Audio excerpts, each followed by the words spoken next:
না মুকুটতলা এসে থানার থেকে কল দিয়েছে আমরা একটা অ্যাক্সিডেন্ট ছিল গেল আমরা গেলাম গিয়েছিলা 3 জন পেশেন্ট নিয়ে বিশালগড় মহকুমা হসপিটাল হয়ে এলাম।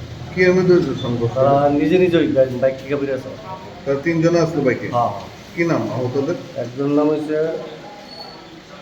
দীপক দেবনাথ, লক্ষ্মী সরকার, জয়ন্ত দাস। তাদের অবস্থা কিরকম? দীপক দেবনাথ যে হেয়ার পাও বাইছে মানে কি ছেলেবেলা বাজারটা তুই একটা বাইকে আছে, একটা বাইকে 3 জন আছে। মানে কি মনে হইতেছে, মানে কি কারণে ঘটনাটা হয়েছে?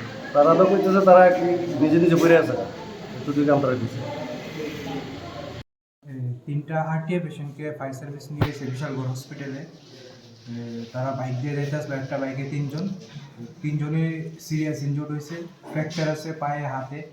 তো আমরা এখানে ট্রিটমেন্ট করার পর আমরা পেশেন্টকে জিবি না হলে টিএমসি রেফার